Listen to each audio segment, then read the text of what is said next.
তিন কুল্লি যদি আমি বিসমিল্লাহির রহমানির রহিম পড়ে যদি আমি জল পান করি, সেই জল পান করা আল্লাহ পাক রব্বুল আলামিনের দরবারে একটি ইবাদত বলে বলে সুবহানাল্লাহ। মুসলমানদের প্রত্যেক কর্ম আল্লাহ পাক রব্বুল আলামিনের কাছে ইবাদত।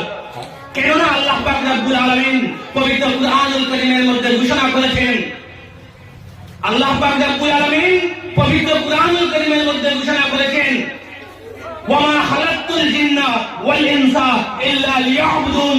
জুড়ে বলুন সুবহানাল্লাহ। আল্লাহ পাক রব্বুল আলামিন বলেছেন, আমি জিন্নাত এবং ইনসান জাতিকে, জিন্নাত জাতিকে এবং ইনসান জাতিকে, জাতি দুই প্রকার, এক শ্রেণী হচ্ছে মানুষ, এরা আমরা, এবং অন্য জাতি হচ্ছে জিন জাতি। কি জাতি? জিন জাতি। তা আল্লাহ পাক রব্বুল আলামিন বলেছেন, আমি আমার ইবাদত করার জন্য দুইটি জাতি আমি সৃষ্টি করেছি, বানিয়েছি। এক জাতির নাম হচ্ছে ইনসান, এক জাতির নাম হচ্ছে জিন।